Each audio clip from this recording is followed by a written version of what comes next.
Following on from my last episode where we explored the fear of success and the real reasons you're sabotaging your dreams, today we're diving deeper into the solution by revealing the 5 essential steps to overcome that fear and finally stop sabotaging your dreams. Stay tuned. Welcome to the Bliss Movement, a podcast for big-hearted, driven women daring to be great who know that this starts by pouring love into themselves first.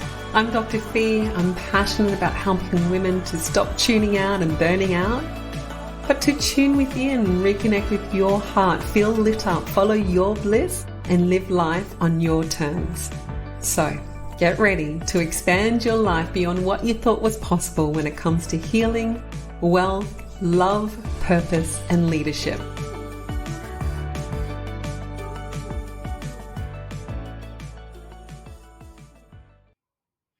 Oh my goodness, you are in for a treat today. So my intention for today's episode is that you receive a hell of a lot of inspiration and insight that will support you in taking inspired action towards that next level success. And of course, if you want a leading expert, a mentor who absolutely cares to guide you, a community in your back pocket, a proven holistic framework that covers every level so that you transform your life in the most unimaginable, breathtaking ways, then you may wish to apply to join my Expanding Bliss offer. The link is in the bio. Now, in last week's episode, we explored our subconscious mind and the hidden beliefs and all the fears and the conditioning that can hold us back from achieving our fullest potential. Plus, we touched on, and this is something that I love talking about because it's so important. This is a game changer. We touched on how our emotional needs are intricately connected to our subconscious patterns, the subconscious mind, and importantly, how our unmet needs, your unmet needs, can trigger the self-sabotaging behaviors that accompany a fear of success, where you jeopardize all your hard work and effort. Oh, so crappy. Now, here's the truth about your situation. Whilst you may have tried everything that's out there to change and a lot of willpower and promising yourself tomorrow's going to be different and you failed, that's in the past. And the likely reason is because you haven't actually transformed the subconscious mind. Okay. And as you know from last episode, it's that important. And this takes repetition and consistency. And this is all based on neuroscience principles, psychology, and whilst working with me and embracing the burnout to bliss process, you're going to get phenomenal results and rather quickly. But the real medicine is in keeping you there. Okay. And this is why I've transformed the way that clients can work with me from an 8-week, 12-week, now it's a 12-month program. Really is a journey, because it acknowledges this truth that it takes time to really reprogram the subconscious mind with a new script, a new story, a new instruction, transforming the lens that you look through, shifting perceptions, shifting your entire experience of life. So, let me take you through the essential steps when it comes to overcoming the fear of success and that pattern that we can find ourselves in when we sabotage our dreams. Like things go well and then all of a sudden life throws you there's a wrench in the works, and there's life gives you lemons and all the other experience of just like, oh, it's so seemingly so uncanny at times, right? It's like things are going well and then all of a sudden either we jeopardize ourselves by binging or drinking or escaping or numbing out or creating an argument with the loved ones. It's like there's an addiction to suffering, or it's like accidents happen or things don't go our way all of a sudden, and we can be afraid of that. Then we can be afraid of not just accomplishing success, but then what if I lose it? And then that stops us in our tracks as well. And oh my gosh, we just we just become a little messy, right? So let's look at step number 1. And this is so powerful. Now, you might think this is really simple, but it is, as I say again and again, these principles are game changers. And this one is for certain. And that is acknowledge and normalize when you do this. It's not a case of if, but when. It is a normal human tendency to sabotage ourselves, to have a fear of success. And when you recognize that you're engaging in these self sabotaging behaviors, it's freaking empowering. Okay. It is the first step to take. And then with this, it's acknowledgement and acceptance. Acceptance, and you'll hear me say this again and again and again. I love banging on about this, and there are episodes that I've done about acceptance because I truly believe it is a superpower. And I work with a lot of smart, intelligent women, very much in their head, high achievers, driven. They're in their heads. I work with healers, therapists, doctors, psychologists, amazing holistic healers. And this process of understanding and then really getting things on a deeper level, like embodied level. Acceptance is one of those practices. Like, it's a practice of acceptance. And we can often have a lot of meaning around what it means to accept. And it's a sense of, well, I don't want to accept this. I don't want to settle with this. I don't want my behavior. I don't want to give up. I don't want to jeopardize myself. What do you mean? That's not what acceptance means. Acceptance is like the opposite to resisting what is. It's like recognizing that this is our human tendency. Psychology tells us that a normal, healthy individual has 80,000 thoughts a day, which of 60 to 80% are negative. Oh my gosh, like our physiology and nature is against us in the first place. And then when you kind of become a little battle worn and battle weary, like, of course we have these patterns at play where we're just scared. And I talked about this in our last episode, understanding why. It's just recognizing that these sabotage patterns and behaviors, the fears that come up, the reasons why we jeopardize, there's a deep core reason to it. And these are all just symptoms. And it's important to just see it as that, and like more of an attitude of curiosity than judgment when we see ourselves getting in our own way and jeopardizing our own success, or holding back because we're afraid of what that success means, or thinking I'm not worthy of it. And it's just, honestly, step number one is really to acknowledge and normalize. Now, step number two is this beautiful process of inquiry and identifying and then challenging your limiting beliefs. You'll hear me say this again and again and again. Our mind is a meaning-making machine. We are meaning-making machines, and it's our choice as to what meaning we give things. Events are neutral until we give it meaning, and then it becomes our experience of life. And this is in our control, and it's certainly our responsibility. And so it's important to develop an awareness of how we are speaking to ourselves, the thoughts, the subconscious mind, that it's like a tape that we've put on and we press play. But unfortunately, it's like, it's certainly not your favorite top 50 hits that you make as a child. This is like the worst things you could be telling yourself, right? And so it's just recognizing that we get to identify that we are playing some really bummer. My gosh, sometimes my mind has tried to tell me the most unhelpful, unkind, unresourceful, crappy stuff, where I've berated myself or really beating myself up, feeling like I'm a failure before I've even given myself a chance. It's like this fear of I'll be found out, or I don't belong at that next level of success.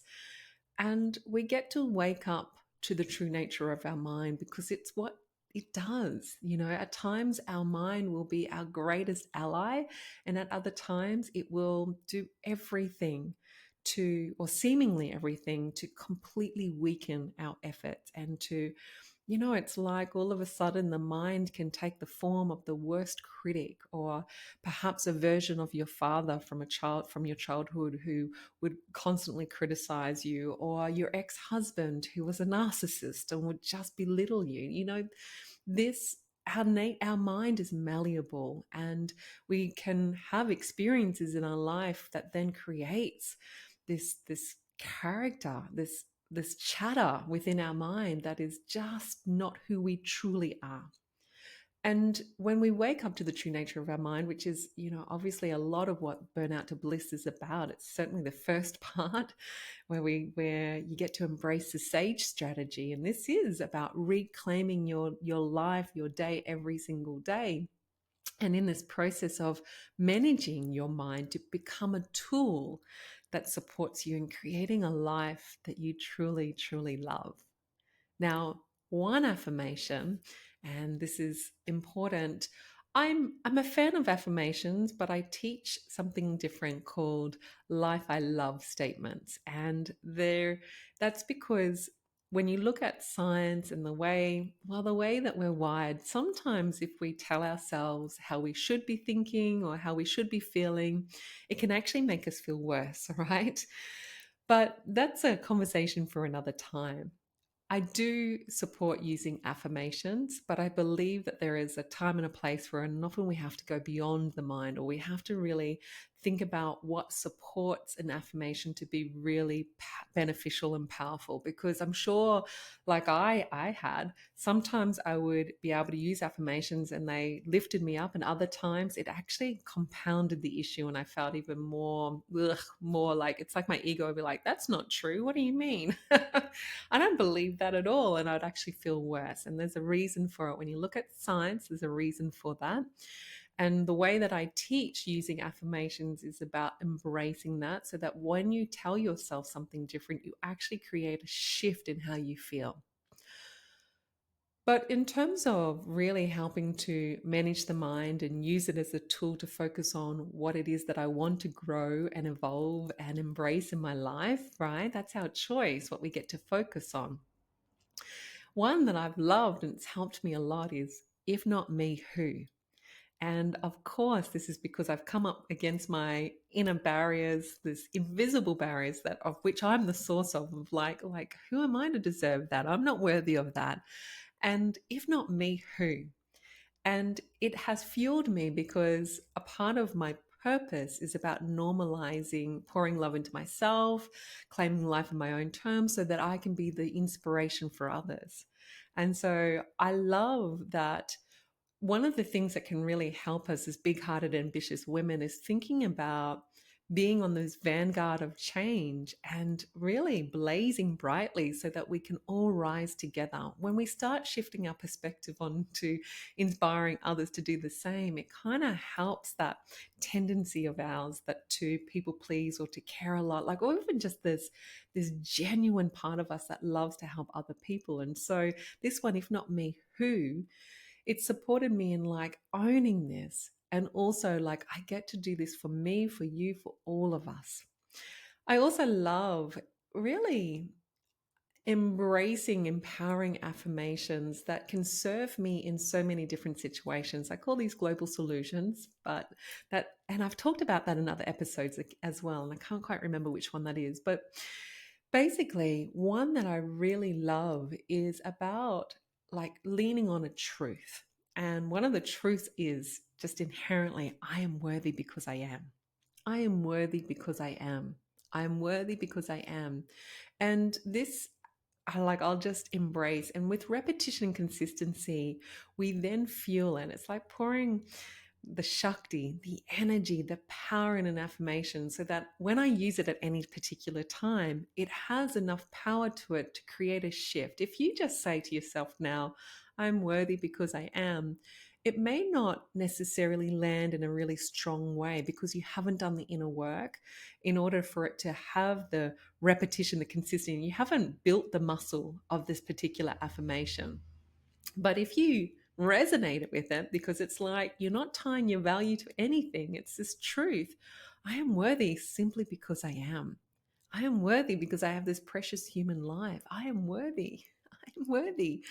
And for me, this has been a big step to take. And it's a really important step because my whole pattern had been like putting my my validation external to me and looking for outside of me a sense of worth, accomplishments, my success, other people's opinions weighted more than my own. And so I've been on this beautiful journey in my own life around empowerment to really own I am worthy because I am. And with that, learning how to work on the heart level to truly believe it. Now, we're going to move into that because step number 3 is that we got to embrace the discomfort. Oh, that doesn't sound very nice, does it? But we do. You know, anytime we come face to face with the fear or doubt, uncertainty, the ick, the sadness, the pain, we can choose to tune out. But like I've shared with you before in episode number 2, tuning out leads to burnout. Or we get to tune in and learn how to embrace our discomfort. And I know for some of you, you'll be like, no, I don't want to do that. I've run workshops with, in corporate settings, and I've had very intelligent, smart, high level, high functioning, again, being in burnout, you can still be high functioning.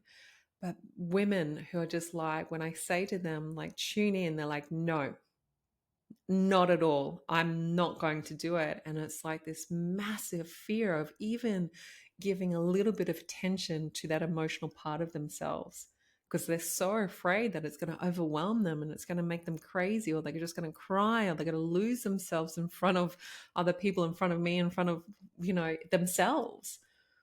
And the truth is we have an emotional nature.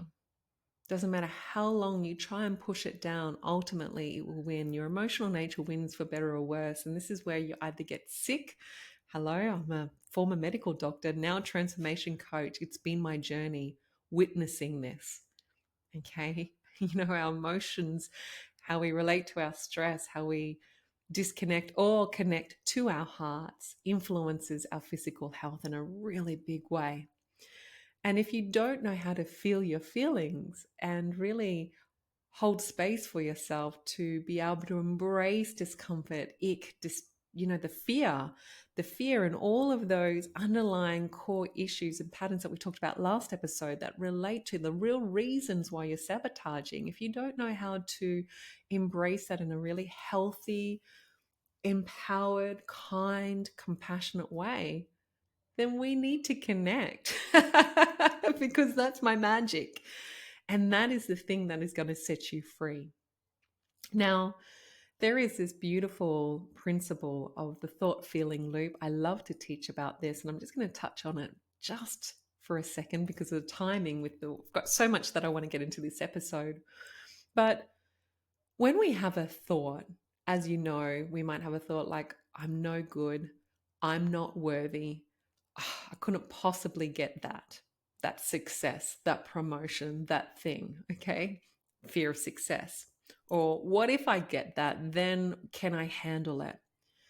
Those particular thoughts will trigger like a cascade of neurotransmitters and hormones that get released. And this is like the anatomy of a feeling, an anatomy of an emotion.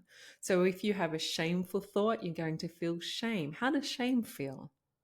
Well, often we kind of curl, don't we? It's a very depleting feeling, and we sort of hunch over and our head flops down. And oh my gosh, like if you've ever felt ashamed, which I know you have because you're human, or if you've ever had witnessed someone who is in a state of shame, it doesn't matter what you tell them, it sort of bounds off. Like you can give compliments to people, but if they don't have that relationship with themselves, or they're stuck in that consciousness or that vibration of shame, it's a very, very difficult way to live life. But we have a thought and it triggers a feeling, and that feeling is like the language within the body.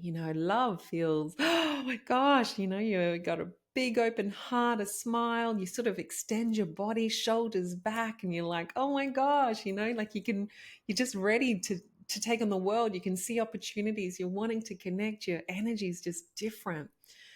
But if you have a stressful thought, then obviously you're going to have that stress within your body, a feeling of anger or a feeling of like frustration or anxiety. And so with that, the body's feeling, okay, will then also feed back to the mind and trigger corresponding thoughts.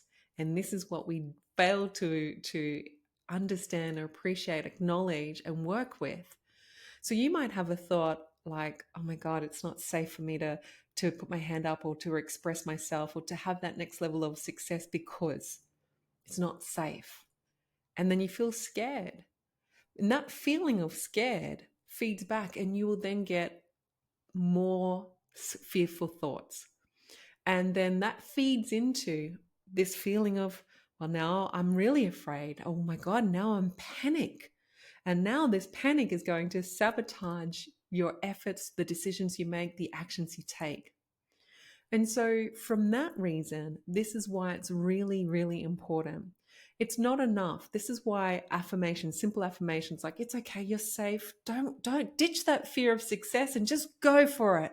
Now, if there's enough power, or what I refer to as Shakti, energy in it that makes you feel different, like confident in an instant, fantastic, because what you've done is that you've transformed the feeling in the body. And so you've broken that loop. There's a pattern interrupt. But if you haven't and you're trying to give yourself, no, no, no, don't think that, think this, no, no, no, and you're just on that logical level because you haven't actually shifted the feeling, this is felt sense work. This is what I mean tapping into your heart, or, you got to learn to feel your feelings so that you feel differently. You're just going to have ongoing negative thoughts of the corresponding feeling. And this is why it's so important. It's important why we do step number 3 is to learn how to embrace the discomfort. It's not just this nice thing to be like, well, you got to embrace it. I'm not being mean here. I'm not saying you got to go through this feeling of ick and discomfort because I'm a sadist. I'm doing it. So I'm telling you, it's what needs to happen, because our feelings are like waves. They come, they come, they come. Oh my God, this is just so intense. Oh, I hate this feeling. Oh, I feel so sad. I feel so angry. I feel so much panic. And then it gets to the climax and it's gone. And what you're left with is feeling differently. And we've all had this. We've all experienced it. Oh my God, oh my God, oh my God. Oh, now I feel different. And if you feel different, how are you going to think? You're going to think different. If you feel initially scared, but then you feel differently and now you feel accepting or courageous, what sort of thoughts will you have? You're going to have courageous thoughts. You've got this, Fee, go for it. You've got it, cheering you on. Go, go, go. And so learning how to work with our felt sense, be tapped into our heart, feel our feelings so that we can feel differently, so that we can think and feel, and then our decisions change, our actions change, how we perceive the world changes, our experience of life changes. All because of understanding the science, the experiential, having the tools to support ourselves to really work with our human experience. We have real human experiences. We can't bypass the discomfort and the pain. Outside, when we step outside our comfort zone, okay, like the truth is, our growth and our evolution, our success almost always involves stepping outside of our comfort zone, doesn't it? And no matter how much you want that, if you are unable to support yourself when you're in the unknown, when you're in the chaos and the uncertainty and the unpredictability and the apprehension, the anxiety, the stress of being outside your comfort zone, you're just going to pull back and settle for mediocre, settle for safe, and then you miss out. But the beautiful thing of working with me and the Burnout to Bliss process, Expanding Bliss, is that you're there to learn how to lead yourself through change, how to embrace discomfort as the sign, like a green light, like this is you expanding and evolving. It's about becoming so familiar with the unfamiliar, so certain in the uncertain, so comfortable in the discomfort that you can embrace it. It's not about being fearless. It's about embracing the fear, embracing the discomfort, embracing the trigger, all of the stuff that you've been pushing down, tuning out from, that has led you to feeling really overwhelmed or burnt out or stuck in that fear of success. And we talked about that last episode. And then number 4 is, obviously it's tied in with step number 3. And it's like, in order to do this, it's about choosing to pour love into yourself every single day, in every single moment first. This is not about self-care and doing the things out there in order to feel good about you. Do that, go get a massage and catch up with girlfriends and, have a nice cup of tea. Look, gosh, I've got a couple of cups on my table. I'm all for it. Lighting candles burning right now. Do it.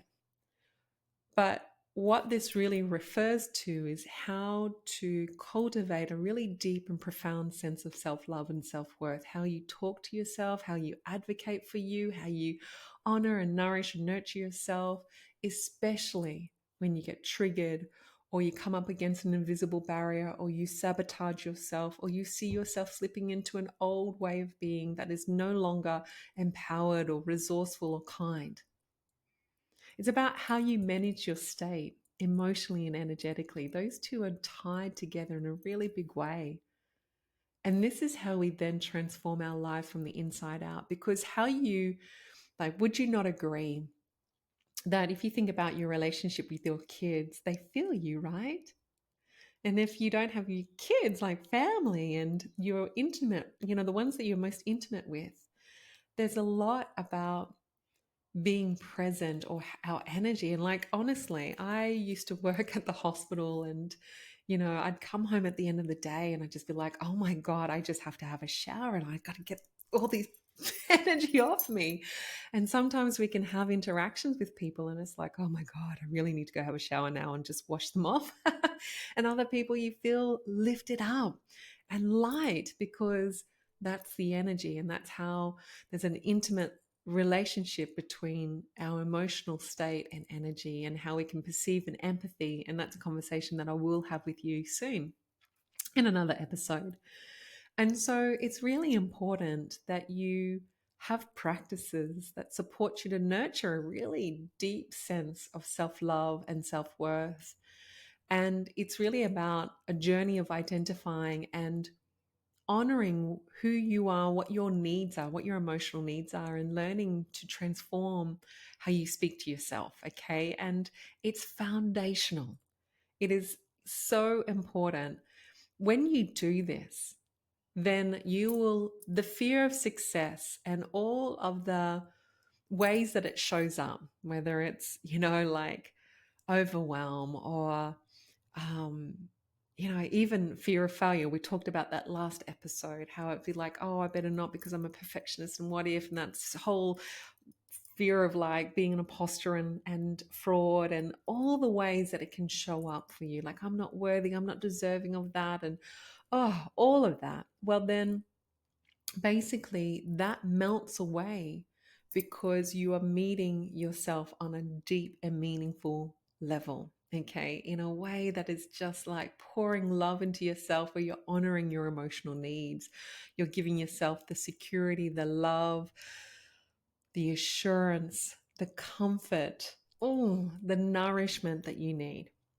And then number 5, this is so important. It is about surrounding yourself with the right support. Now, I get that this may seem a little self-serving to say because I'm a transformation coach with an interest in, really building our bliss sisterhood and touching as many women just like you, other people, and as many women's lives as I possibly can. That's my mission, of course. But I truly believe it's essential that we find our people, our tribe.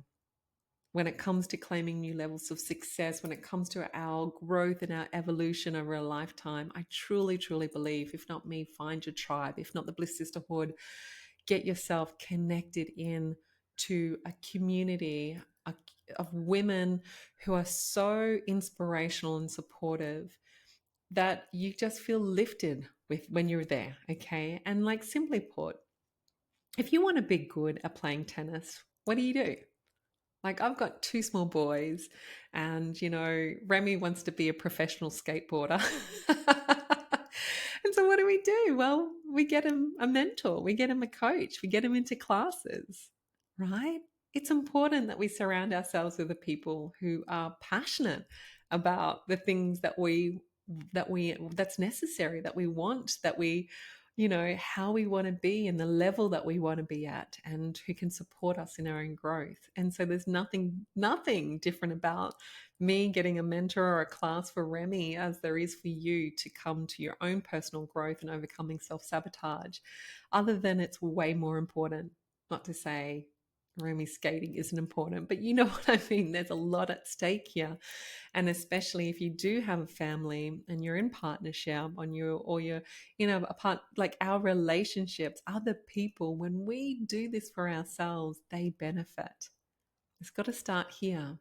And so I'm going to encourage you to seek out a really supportive network of women who just uplift you, encourage you. This, it can come in any way, and it's not just your girlfriends. I mean, a space that is, and that's great if you have it, but I mean, like a space that is so dedicated to pushing the boundaries of what's possible, of really honoring these levels of mind and heart and soul, a holistic approach to normalize growth and the messy bits that we have, but also saying yes to your dreams, and really helping you to get out of that self-sacrifice, and claiming life on your terms and an ever expanding blissful life. And when you surround yourself with individuals who are just as committed as you are to their own growth, and they understand the challenges that you face, and often the experience in my Bliss Sisterhood is like you jump on a coaching call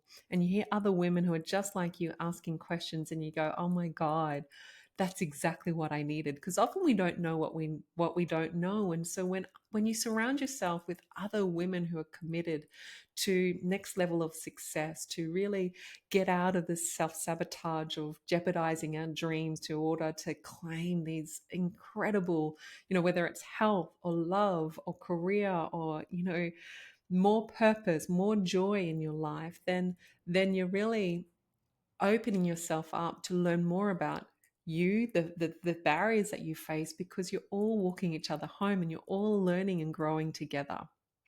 And so finishing on that point, investing in yourself, like investing in you, it's not selfish. Like this is truly an act of profound self-love. And I'm going to encourage you to really recognize your own worth when it comes to this. And you deserve to have the resources and the support, the people on your side, because you thriving is absolutely what the world needs right now. So as you continue on your path, just know that you're not alone. And if you're after a proven holistic framework, then you know who I am, and you can reach out to have a breakthrough session with me or my team. And it's absolutely possible. Okay, no matter if in the past you keep coming up against the same barriers, this fear of success where you're jeopardizing all your hard work, you're afraid to be a full expression of you, of your dreams, of your ideas in the world, just know it doesn't have to be that way. Okay, it's absolutely possible to transform this, and I'm holding you in my heart, and it's everything. And I really wish you to claim a life that you truly, truly love. So lean in. I hope those 5 steps, which were, let me just summarize them and just have a quick look at my notes here. Yes, the first one is to acknowledge and normalize that this is going to happen. We all come up against our own fear of success, and we like to sabotage ourselves. So let's just, okay, that's what I'm doing. It's not a case of if, but when. Challenge the limiting beliefs and the narratives that you hold around success, self-worth, self-love. Embrace the discomfort, learn to tune in, to feel your feelings, and do this in a really healthy and empowered way, pouring love into yourself first so that you can navigate everything that you face and really help to resolve these sabotage patterns at the core, to really meet the underlying issues that is contributing to this fear of success, and surround yourself with a peer support, with a community of awesome women just like you, sweetheart. Find your tribe. From my heart, I hope this helps, and I love connecting with you. So feel free to hit reply if you've received an email with this link, or if you found me here on the podcast channel or on YouTube, then make sure you leave me a comment, and sending you so much love. Bye-bye. It has been so beautiful spending this time with you. If you found today's episode inspiring or helpful, please subscribe, give us a good review, and share the love. I invite you to be a part of the Bliss movement. Join our Bliss Sisterhood or apply to join my Expanding Bliss program. The links are in my bio, and I cannot wait to be doing life with you soon. Stay tuned for the next episode where I'll be sharing more training, stories, strategies, and solutions to guide you towards your bliss.